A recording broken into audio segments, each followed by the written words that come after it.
महिलाओं में भी हेयर ट्रांसप्लांट होती है? बहुत ही रेयरली। हेयर ट्रांसप्लांट प्राइमरली एक मेल ओरिएंटेड ट्रीटमेंट है, लेकिन कुछ लेडीज़ में हम लोग ट्रांसप्लांट करते हैं, उनमें हम लोग बोलते हैं ग्रेड 3 हेयर लॉस। तो वैसे रेयर सिनेरियोज में फीमेल्स के अंदर भी हेयर ट्रांसप्लांट किया जा सकता है।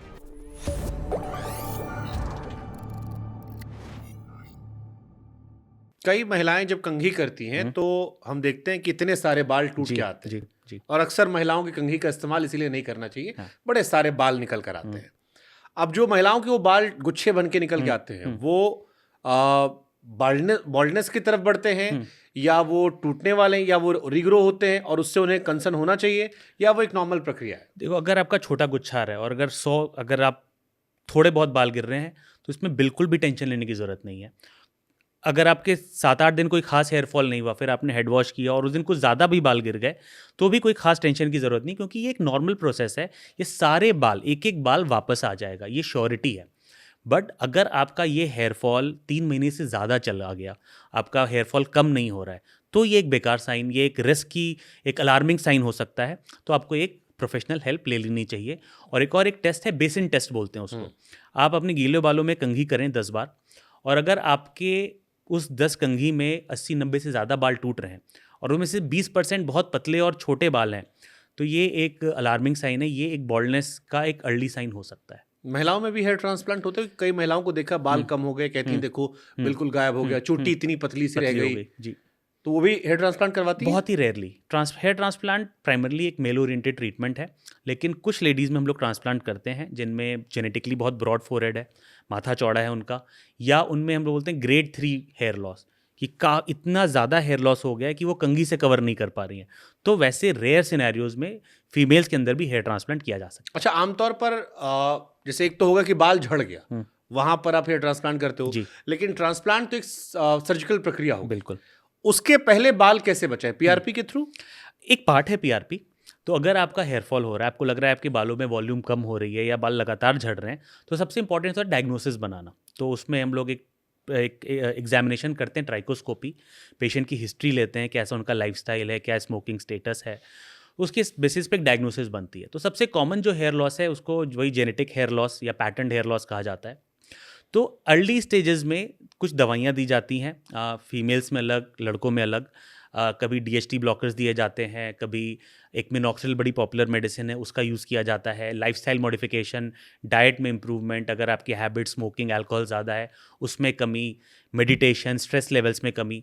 तो इनिशियली ये सारी चीज़ें की जाती है। और पीआरपी भी एक और ऑप्शन है, PRP, GFC, low level laser therapy, जो क्लिनिक बेस्ड ट्रीटमेंट्स होते हैं, माइक्रो नीडलिंग। तो ये सारी चीज़ें आप कर सकते हैं, जिससे आप एक अर्ली स्टेजेस में हेयर लॉस रोक सकते हैं। तो आपने क्योंकि पीआरपी का नाम लिया और पीआरपी बहुत पॉपुलर हो गया, तो यहाँ पे आपके माध्यम से मैं ये आपके श्रोताओं को बताना चाहूँगा कि पीआरपी ऐसा कोई बहुत जादुई ट्रीटमेंट नहीं है। कई लोगों को लगता है बस हेयर लॉस हुआ तो सीधा पीआरपी करवा लें। पीआरपी एक पार्ट ऑफ द ट्रीटमेंट है, लेकिन उसके पहले भी मेडिसिन, मल्टीविटामिन्स, लोशंस होते हैं जो आप इस्तेमाल कर सकते हैं। बिकॉज पीआरपी कॉस्टली ट्रीटमेंट है, इंजेक्टेबल है, हर पेशेंट के बस की बात नहीं है। तो पीआरपी के अलावा भी माइनर ट्रीटमेंट्स होते हैं जो काम करते हैं। आपने मेडिसिन का जिक्र किया, हमने कहीं पढ़ा था कि मेडिसिन जो होती है वो बहुत इम्पैक्टफुल होती है, पीआरपी से भी ज़्यादा इम्पैक्टफुल मेडिसिन होती है। जी। लेकिन मेडिसिन का असर आपकी सेक्सुअल लाइफ पर ही पड़ता है। जी, ये सच है? ये सच है, क्योंकि ये जो मेडिसिन हम लोग यूज़ करते हैं पैटर्न हेयर लॉस में, ये डीएचटी ब्लॉकर से मेल हार्मोन को ब्लॉक करते हैं। तो 95% लोगों में ये सेफ़ है, ये एफडीए अप्रूव्ड है, पुरानी मेडिसिन है। लेकिन कुछ लोगों में आपकी सेक्सुअल लाइफ को इम्पैक्ट कर सकती है। अच्छी बात यह है कि अगर ऐसा होता भी है तो आप दवाई बंद करते ही बहुत जल्दी ये रिवर्स भी हो जाता है। लेकिन इसीलिए ये मेडिसिन हम ब्लाइंडली नहीं लेते हैं, ये प्रिस्क्रिप्शन मेडिसिन है।